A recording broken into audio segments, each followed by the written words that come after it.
হয় আমি পোন প্ৰথমে মই আজি মন্দিৰ প্ৰতিষ্ঠাৰ পূৰ্বে আমি যেটো মন্দিৰ নিৰ্মাণৰ আমাৰ প্ৰক্ৰিয়াটো আৰম্ভ হৈছিল সেই বিষয়ে অলপ কিছু ক'ব বিচাৰিছোঁ।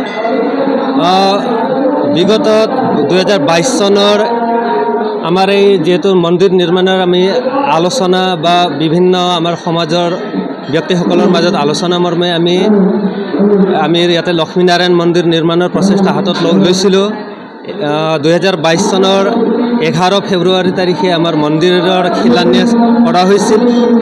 তেতিয়াৰ পৰা আজিলৈকে অহৰহ প্ৰচেষ্টাৰে সমাজৰ বিভিন্ন ব্যক্তিৰ বিভিন্ন বৰ্গৰ ব্যক্তিসকলৰ অহৰ্নিশ প্ৰচেষ্টাত আজি মন্দিৰ আমি এই অৱস্থাত পাইছোঁ।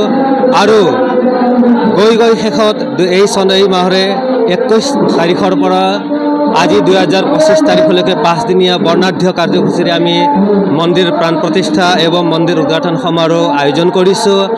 তাৰে আজি অন্তিম দিন 25 তাৰিখ মন্দিৰ প্ৰাণ প্ৰতিষ্ঠা ও মন্দিৰ উদ্ঘাটন সমাৰোহ আজিৰ মুখ্য কাৰ্যসূচী।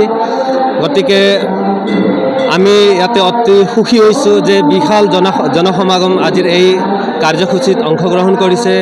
বহু দূৰ দূৰণিৰ পৰা শ্ৰদ্ধালু ভক্তগণ আমাৰ মাজত উপস্থিত আছে। তেখেতসকলৰ এই বিশাল সমাগম দেখা পাই আমি নথৈ আনন্দিত হৈছোঁ আৰু অতি অভিভূত হৈছোঁ। কাৰণ আমি আশা কৰা ধৰণে আমি যিমান আশা কৰিছিলোঁ এই আয়োজন আমি সফল কৰাৰ, আমি আশা কৰাতকৈ বহুত বেছি পৰিমাণে আমাৰ ইয়াতে শ্ৰদ্ধালুসকল ভক্তসকল উপস্থিত হৈছে। গতিকে এইমানখিনি কাৰ্যসূচী আমি কৰিবলৈ পাই ৰাইজৰ কাৰণে আজিৰ পৰা মন্দিৰ অৰ্পণ কৰা হ'ব। ৰাইজৰ সুবিধাৰ কাৰণে ৰাইজৰ বাবে মুকলি কৰা হ'ব, ইতিমধ্যে হৈছে বুলি আমি ক'ব পাৰিম। বা এইখিনিয়ে কৈছোঁ। হয় চব ইয়াতে আমাৰ যদিও এই মন্দিৰটো আমাৰ গোৰ্খা সমাজ সুধাৰ সমিতি শিলংগুটিৰ দ্বাৰা নিৰ্মাণ কৰা হৈছে, তথাপিও এই মন্দিৰটো অকল গোৰ্খাসকলৰ বাবে নহয়। এই মন্দিৰটো আমাৰ সমাজৰ অথবা দূৰ দূৰণিৰ পৰা যিসকল শ্ৰদ্ধালু আহিব তেখেতসকলৰ বাবে এই মন্দিৰটো এই ক্ষেত্ৰ পুণ্যভূমি হৈ পৰিব। আৰু ইয়াত আমি জাতি ধৰ্ম বৰ্ণ নিৰ্বিশেষে সকলো ধৰণৰ মানুহৰ কাৰণে এই মন্দিৰটো মুকলি হ'ব।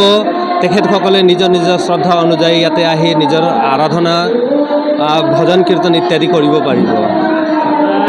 চাব এই মন্দিৰটো যিহেতু ইয়াতে পুণ্যভূমি হৈ পৰিছে, এক প্ৰকাৰৰ মহামিলনৰ তীৰ্থ হৈ পৰিছে। গতিকে আপোনাৰ বিভিন্ন সংবাদ মাধ্যমৰ যোগেদি যিসকলে এই প্ৰচাৰ পাইছে, এই বাতৰি পাইছে, তেখেতসকললৈ মোৰ আহ্বান থাকিব তেখেতসকলে যাতে আহি এবাৰ হ'লেও এই মন্দিৰটোত আহি তেখেতসকলে দৰ্শন কৰক, এই পুণ্যভূমিলৈ আহি নিজৰ পদধূলি দিয়ক আৰু মা ভগৱতী লক্ষ্মীনাৰায়ণ ভগৱানৰ আশীৰ্বাদ গ্ৰহণ কৰক।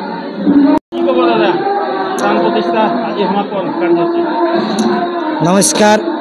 আজিৰ এই মাংগলিক অনুষ্ঠানত উপস্থিত হোৱাৰ কাৰণে মই সাংবাদিক বন্ধুসকলে আন্তৰিক ধন্যবাদ জ্ঞাপন কৰিছোঁ।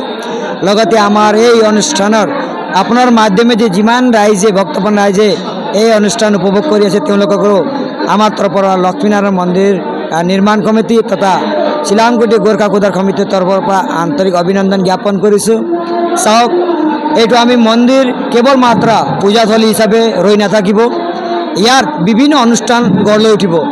বিশেষকৈ আমাৰ যি সৰ্বসাধাৰণ ৰাইজে বিভিন্ন অনুষ্ঠান কৰিবলৈ আমাৰ বৰ্তমান এটা সুযোগ বা তেওঁলোকৰ নিৰ্দিষ্ট ঠাইৰ অভাৱ অভিযোগ হৈ আছে।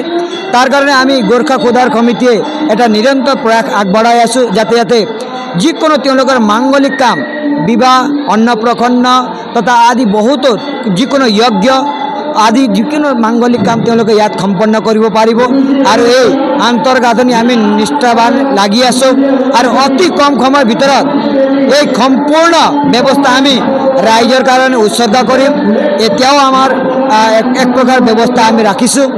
আৰু আজিৰ এই পবিত্ৰ দিনত আমাৰ আপোনালোকৰ মাধ্যমেদি সংবাদ মাধ্যমেদি সকলো ধৰ্মপ্ৰাণ ৰাইজ, সনাতনী ধৰ্মপ্ৰাণ ৰাইজ ভক্তগণ ৰাইজলৈ আমি এই মাংগলিক অনুষ্ঠানৰ লগতে আমাৰ এই লক্ষ্মীনাৰায়ণ মন্দিৰৰ তেওঁলোকৰ কৃপা তথা আশীৰ্বাদ ল'বলৈ আমি সমিতিৰ পৰা আহ্বান জনাইছোঁ আৰু নিমন্ত্ৰণো জনাইছোঁ।